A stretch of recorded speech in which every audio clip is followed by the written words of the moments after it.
Hey, I'm Kev. Welcome to the third episode of my 7-part look back at the 2015 Verizon IndyCar Series season. In the last episode, we looked at a couple of the lower midfield teams in AJ Foyt Enterprises and Brian Hertel Autosport. In this episode, we're going slightly up the pecking order and the midfield, beginning with a team run by the man, the myth, the legend, Sam Schmidt. But unfortunately for his team this year, it was a very up and down year, including an almost fatal accident for their star driver at the Brickyard. So let's look at Schmidt Peterson Motorsports. And I suppose it was never meant to work out for Schmidt Peterson Motorsports in 2015, as they had an all-new driver lineup. This is because they had lost their star driver the previous few seasons, the Frenchman Simon Pagenaud to Penske, and they had lost their fast Russian rookie MacLeod due to Russia basically being dicks and having sanctions placed on them, so he couldn't bring his S&P money over at the beginning of last season.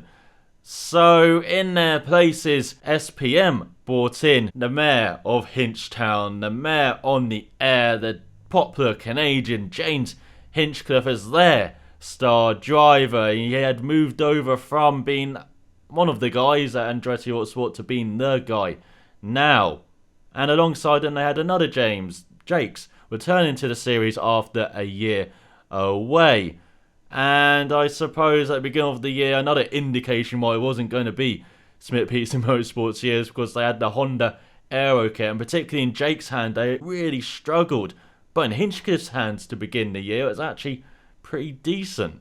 As the number 5 car ended up 23rd in the final standings with 1 win, 1 podium, 1 fast lap, 1 top 5 and 2 top 10 finishes for 129 points. Hinchcliffe competed in only 5 races but finished all of them on the lead lap. His best start was 10th at Alabama, 13th at Long Beach in the Indy GP and 16th in St. Pete and NOLA. His best finish was that win in NOLA, 7th in Alabama, 12th at the Indy GP and Long Beach and 16th in St. Pete. His average start was 13.6, 16th out of all drivers. His average finish was 9.6, 7th out of all the 2015 drivers, as he led 20 laps, 15 of them at NOLA, 1 in Alabama and 4 at the Indy GP. And Hinchcliffe was 7th in the standings, where he had that horrendous practice crash for the Indy 500 which forced him out for the rest of the season.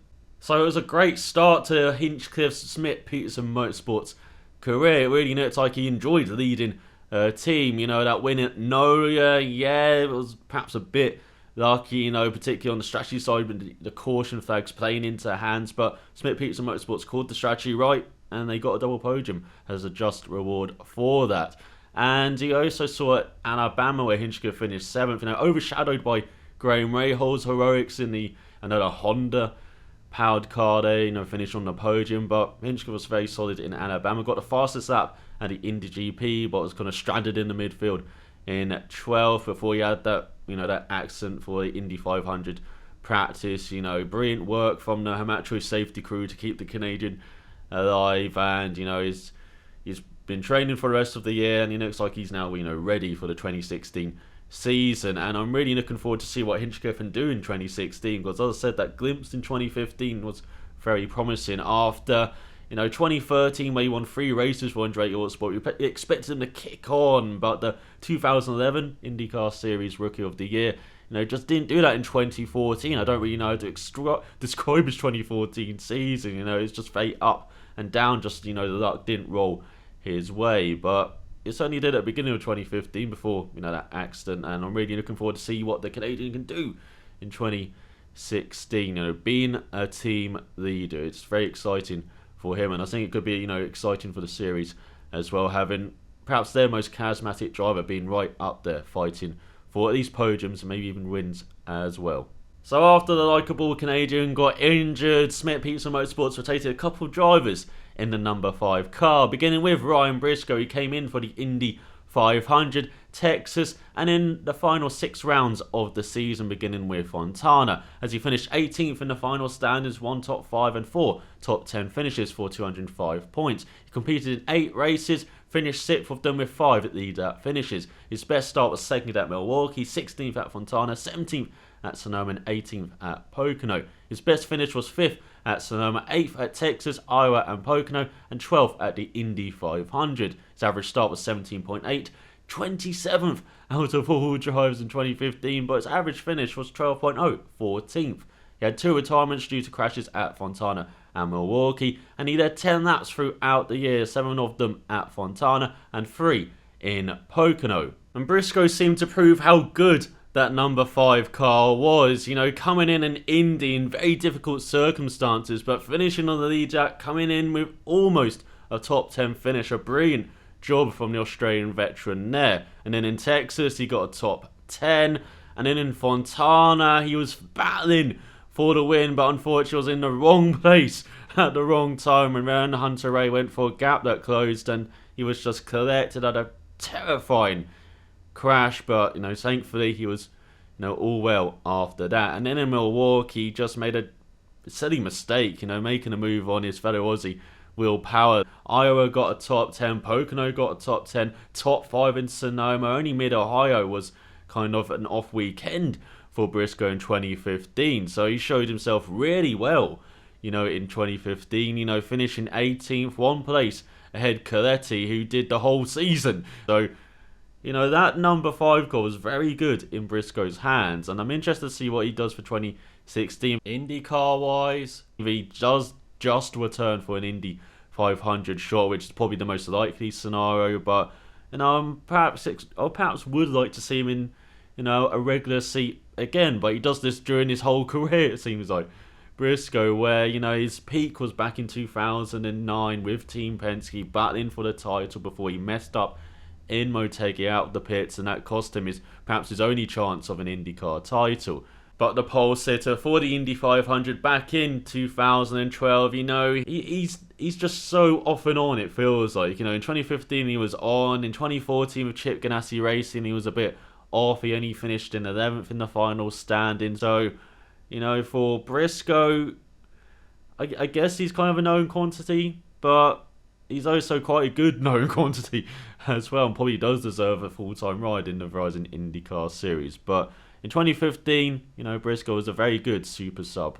And the other super sub in the number 5 car for the street races in Detroit and Toronto was the American Connor Daly. He also attempted to start the Indy 500 in number 43 car. Unfortunately, didn't quite work out that way. As together with his appearance for Del Coyne Racing at Long Beach, he finished 28th in the final stands with 1 top 10 finish and 81 points. He competed in 5 races, finished 4 of them with 3 lead lap finishes. His best start was 10th in the second race in Detroit, 19th in Toronto, 21st in the first race in Detroit and Long Beach, and 22nd at the Indy 500. His best finish was 6th at the second race in Detroit, 12th at Toronto, 17th at Long Beach, and 19th in the first race in Detroit. His average start was 18.6, 28th, and his average finish was 17.4, 30th out of all drivers who competed in 2015. His one retirement was due to an exhaust issue on the warm-up lap for the Indy 500, and he led 12 laps in the second race in Detroit. So Daly really did put himself on the map in 2015 as the 2010 Pro Mazda champion who moved over to Europe, finished 3rd in GP3 in 2013. Unfortunately, in 2014 in GP2, didn't have the funds to do the full season with the Venezuela GP Lazarus team. And so in 2015, he once again looked to America, looked to IndyCar for an opportunity. After he competed in the 2013 Indy 500 for AJ Foyt Enterprises, started 31st, finished 22nd. And in 2015, after the injury to Hinchcliffe and to Rocky Moran in Long Beach, he found a few opportunities. And in Long Beach, he was very impressive with that Del Coyne Racing entry, finished on the lead lap in 17th, after hopping into that car at the last moment. And then, in Detroit and Toronto in this number 5 car, very good car, throughout the year, in the hands of Briscoe and Hinchcliffe. Didn't qualify well, but in races was always up there, it seemed. Has he particularly showed that in Detroit races? Did Daly. Has, in the first race, fortunately the race didn't quite turn out, his race finishing 19th. But in the second race, he drove a sterling race, leading a few laps there. Okay, a bit strategy aided, but he's very composed in the lead there, while, other drivers are going off left, right and centre. And in the end, grabbed 6th place and a very solid finish. And that was after the disappointment with the Indy 500, qualified, 23rd, and then on the warm-up lap, his car fueled by bacon, well, it turned into smoky bacon, unfortunately.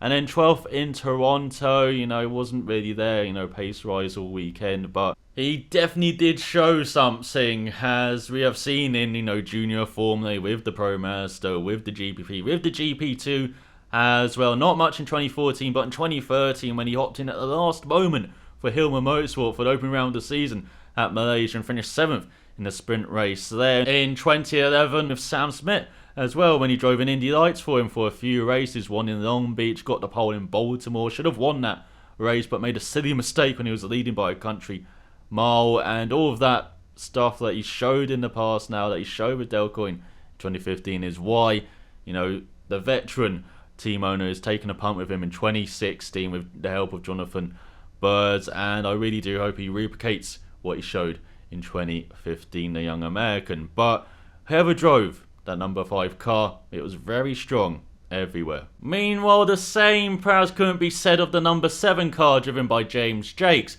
as the Englishman finished 16th in the final standings with 1 podium, 1 top 5 and 4 top 10 finishes and 257 points. Competed in all 16 races, finished 14 of them, but with only 6 leader that finishes. His best start was 5th in Milwaukee, 10th in the first race in Detroit, 12th in Texas and Toronto, and 14th in Alabama and Iowa. His best finish was 3rd in NOLA, 7th at Fontana, 9th at Texas, 10th at Pocono, and 12th in the first race in Detroit. His average start was 16.2, 25th, while his average finish was 15.9, 26th out of all drivers in 2015. His 2 retirements were due to an engine issue at Milwaukee and a crash in Sonoma. He did 7 laps throughout the year, 2 of them at the Indy GP, 2 in Texas and 3 in Iowa. And I'm not sure if we've seen the last of Jakes in the Verizon IndyCar series, as in 2015 he just showed more of what he did from 2011 to 2013 after moving to the series from Europe after finishing 8th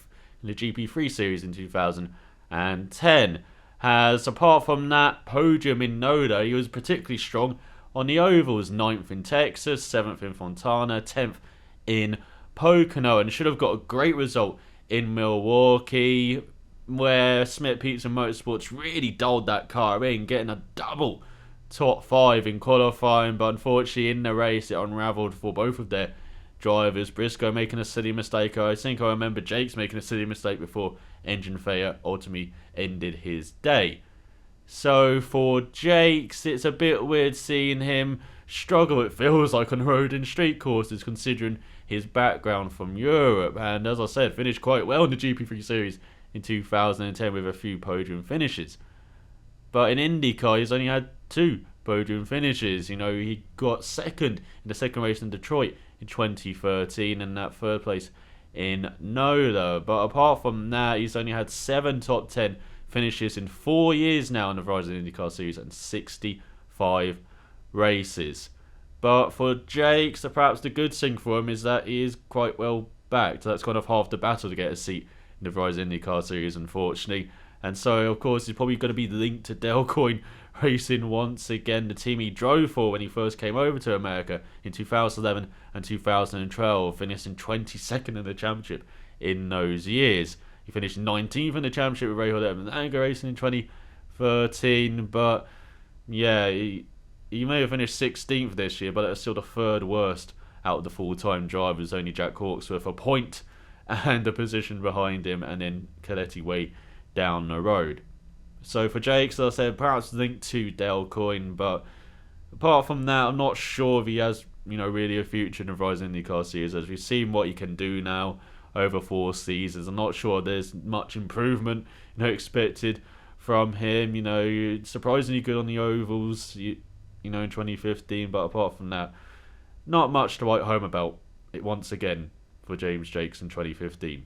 Finally, there was the number 77 car at the season finale in Sonoma, as the Russian MacLeod returned to the series, and what a return it was, as he qualified 14th and finished 10th in that tense and tricky season finale. And I'm very happy to see him back in the Verizon IndyCar Series. So during the 2015 season, the Russian had been racing in the European Le Mans Series, grabbed a few podiums on his way to 5th in the championship in the LMP2 class. But it was his 2014 season that got me excited about Olsen in IndyCar. After winning the Formula Renault 3.5 championship back in 2010, he tried to get in GP2 in 2011, and then he had a couple of years where he just stagnated in the midfield. I kind of wondered where his career was going for Olsen after the 2013 season.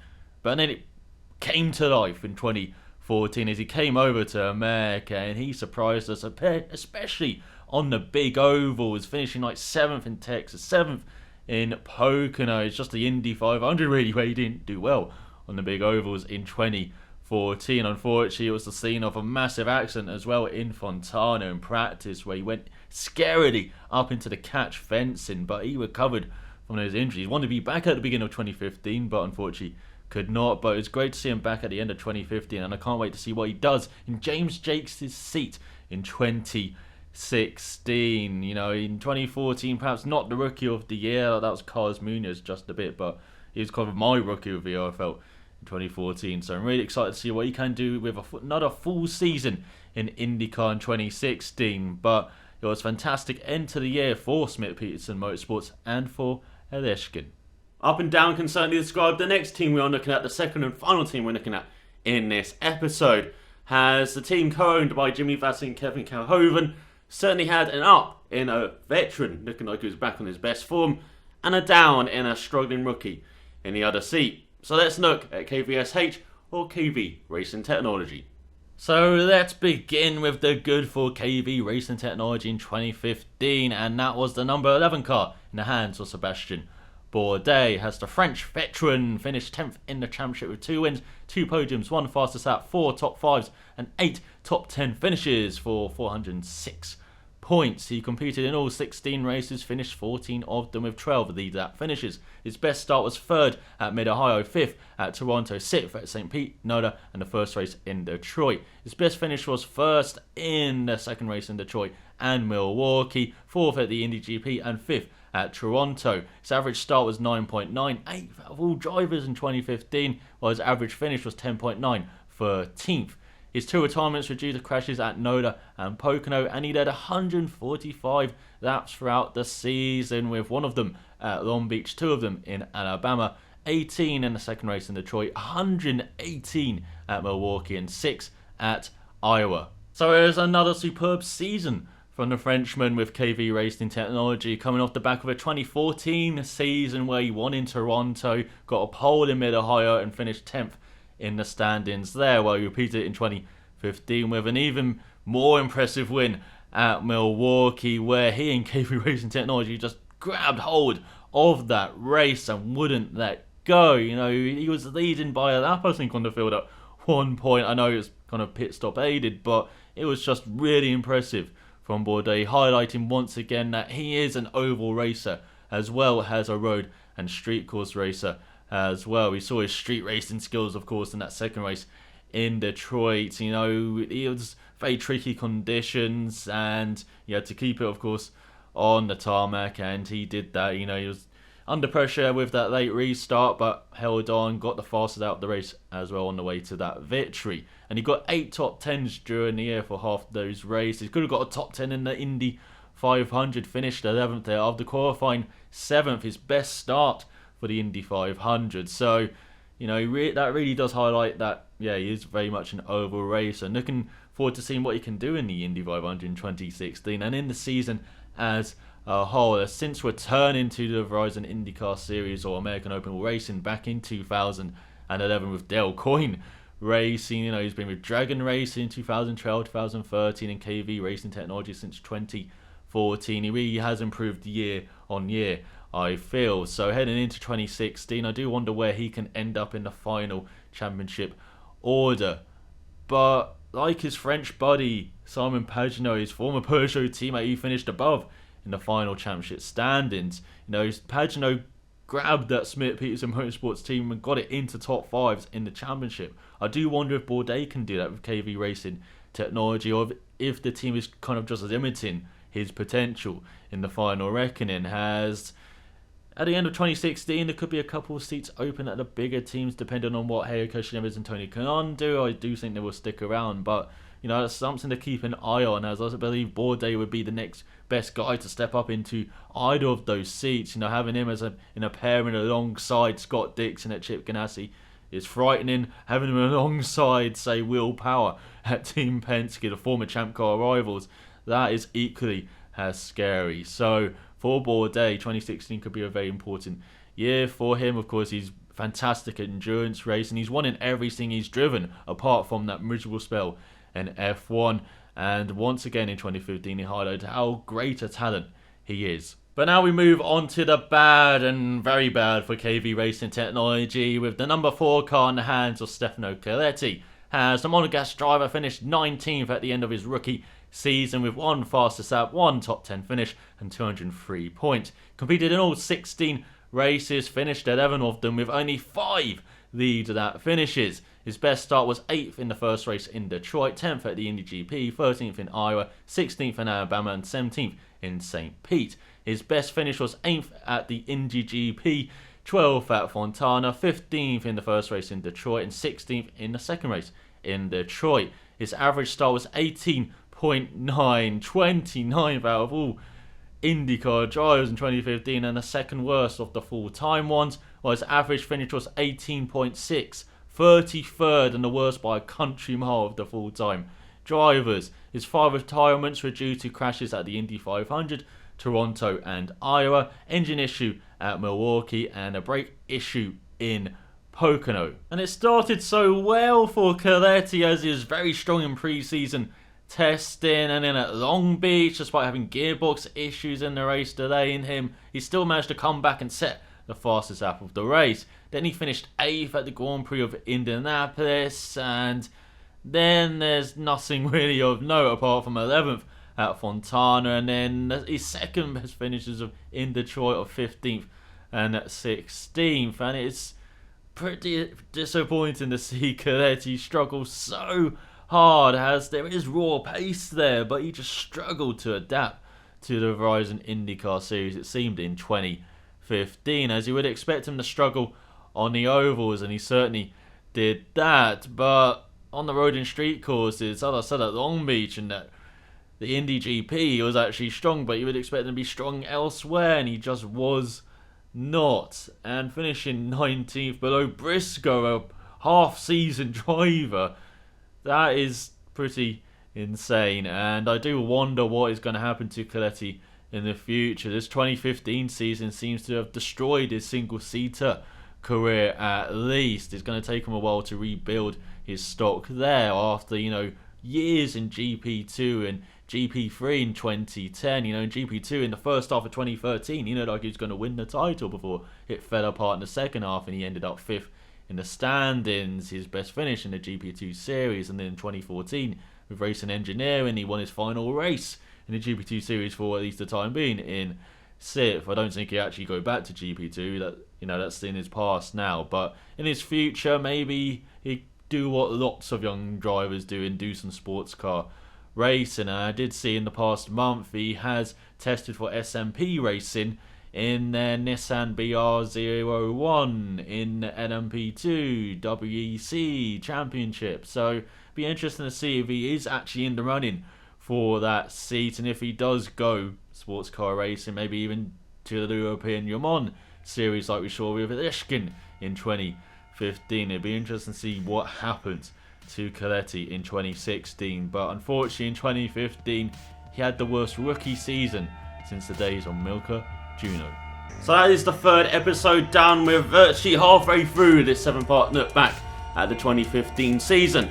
In the next episode we are kind of moving out of the midfield and looking at a couple of teams who definitely did punch above their weight with a couple of star young American drivers. So thanks for watching, and I will see you next time.